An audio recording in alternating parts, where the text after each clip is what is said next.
The favorite thing that I found was this website, which is sort of helpful to my character, but also I just got sucked into it for a while.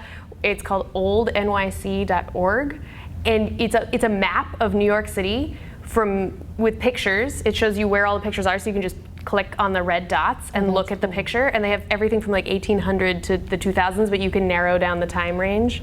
I think that was my absolute favorite thing, because I could also look at where my parents lived and where I lived when I was little. I'm gonna check that out, even though I don't know anyone that lived there when I was little. But yeah, for me, I was doing my research, and it turns out the movie of the women came out in 1939, as did Gone with the Wind, Mr. Smith Goes to Washington, The Little Princess, and The Wizard of Oz, among other things. So like that was known, it is still known as the biggest year in movie history. I've been watching a lot of films, looking at a lot of photography, reading a lot of articles. I play the serial divorcee, who's a little bit ahead of her time and very sexually emancipated and very independent. And it just so turns out that the dermatologist that I see, her grandfather and grandmother ran a divorce ranch in Reno, where women used to come in the 20s and 30s to get divorced and then get remarried. Oh my God. And that is an element of our script and this story. And so I've spent a couple of hours speaking with her. That's fantastic. I have been looking at a lot of pictures, mostly upper class, dress. The contrast is really interesting, and it all seems so, there's a formality to it, and gosh, I don't even know what the word is. It just seems so fancy. There's such a fanciness to it that I don't at all possess in my fashion sense. So that's really interesting and intriguing to me.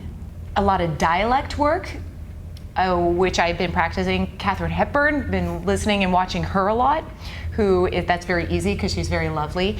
And with the world of these women in high society New York, garments and looks are very important, so I've been getting facials and manicures and just indulging in my beauty, which seems like a silly response for preparation, but I'm usually not like that. The 1930s is pretty familiar to me. I kind of grew up watching black and white movies, and all the stars that I liked were of that era. So my research is more in documentaries because I've seen all the movies and I know what the general feel is like, I know what they're going for, but I tend to focus on specific people.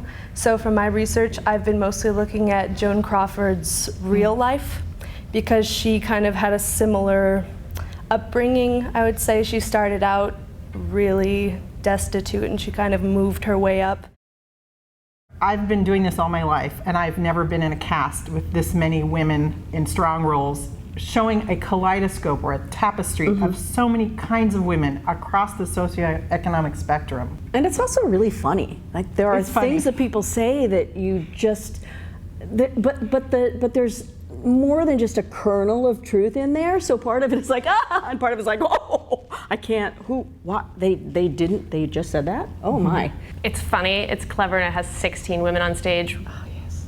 That, and I mean, everybody wants to be, like, everyone wants to look behind the veil, whatever veil that is. That's kind of the goal that everybody has in their mind. And like, what is more mysterious than a room full of women talking about you when you're not there, and you get to be in on the action. You have a front row seat. You're invited. You're at the bridge party. To eavesdrop. You're at the bridge party. I don't know where else you're gonna go to a theater and see this many amazing, talented, comedic, strong women on one stage at one time in one show. Like, I can't tell you how cool that is for, I'm sure everyone, that the amount of women, the representation in our talents, and the arrangement of the talents is just like beautiful. And clothes.